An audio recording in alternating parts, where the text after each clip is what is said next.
السلام علیکم جی، آپ دیکھ سکتے ہیں سی ایم کے پی کے سہیل آفریدی صاحب جو ہے وہ اس time supreme court of Pakistan کے باہر پہنچے ہیں کہ مطلب وہ اگر باہر آئیں گے تو حکومت نہیں گرائیں گے. دیکھیں یہ حکومت آئی جیلی ہے، آپ کو پتہ ہے 47 کی ہے. اس وقت پاکستان نہیں چل رہا ہے، اپنے بوجھ تلے دب رہا ہے، گر رہا ہے پاکستان. معاشی بحران دن بدن بدتر ہو رہا ہے، امن و امان کا بحران بدتر ہو رہا ہے، سیاسی بحران بدتر ہو رہا ہے. پاکستان نہیں چل رہا ہے ان سے، لہٰذا اس کا واحد حل یہی ہے کہ واپس آئیں، پارلیمنٹ کو طاقت کا سرچشمہ بنائیں، فری اینڈ فیئر الیکشن ہونے چاہیے، اور عوام کی حمایت سے، عوام کی مینڈیٹ کے ساتھ نئی حکومت بننی چاہیے، اور وہ چلائے پاکستان کو. ہر کوئی اپنی جگہ پر واپس جائے. جو آئین میں ترامیم کی گئی ہیں واپس چلی جائیں ساری کی ساری. رول آف لا ہونا چاہیے. جنہوں نے انکروچمنٹ کی ہے اور اپنے حلف کے خلاف انہوں نے پولیٹیکل پاور گین کی ہے، واپس جانا چاہیے ان کو. پاکستان ایسے چلے گا وائلڈا نہیں چلے گا، نہیں چل رہا ہے. کوئی سمجھتا ہے پاکستان چل رہا ہے، نہیں چل رہا ہے پاکستان.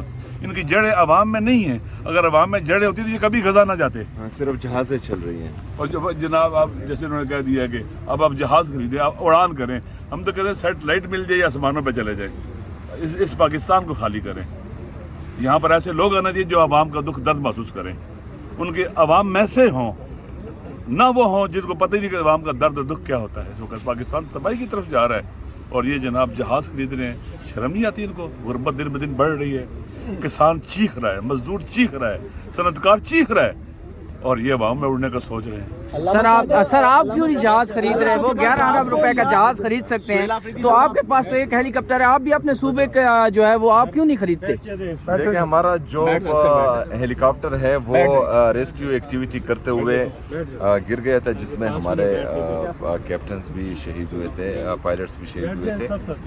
تو ہیلی کاپٹر تو صوبے کے لیے انشاءاللہ تعالی ہم خریدیں گے، لیکن اپنے ناشتوں کے لیے اور باہر جو ہیں شاپنگز کے لیے، عیاشیوں کے لیے ہم کوئی بھی طیارہ نہیں خریدیں گے. اور میرے خیال میں پاکستان ایک مقروض ملک ہے، اور ہم ہر وقت جو ہیں IMF سے بھیک مانگنے کے لیے پہنچ جاتے ہیں کچ کول اٹھا کر. اور اس طرح 11 ارب روپے کا اپنی عیاشیوں کے لیے طیارہ خریدنا سمجھ سے بالاتر ہے. اور جس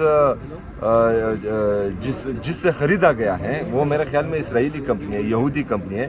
تو ان کے بورڈ آف پیس میں بھی جو ہیں ان سے رابطے شابطے اور پھر جہاز خریدنا.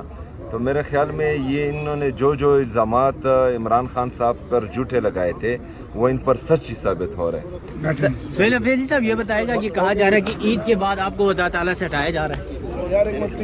مجھے وہ وزارت اعلیٰ سے صرف ایک بندہ ہٹا سکتا ہے، اور وہ جیل میں قید ہے، اور اس کا نام ہے عمران احمد خان نیازی. باقی کسی میں بھی یہ ہمت نہیں ہے کہ وہ مجھے 1 انچ بھی اپنی کرسی سے ہٹائے.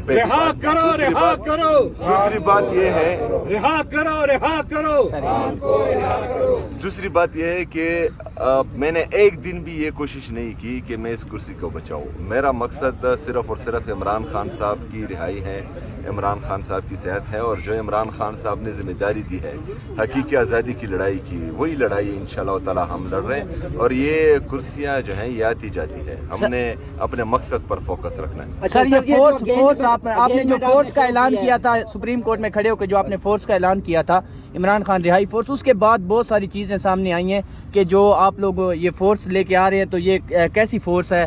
کیا یہ چڑھائی کرے گی، یا یہ کس طرح آپ جو ہے نا یہ لڑائی جیتیں گے؟ فورس کے نام پہ تو ہمیشہ یہی ہوتا ہے کہ کوئی جو ہے نا وہ جتھا ہوگا جو کلاشنے اٹھا کے آئے گا، لڑے گا حکومت سے، ریاست سے. دیکھیں ہم ایک پرامن جدوجہد کر رہے ہیں، ہم ایک سیاسی جدوجہد کر رہے ہیں.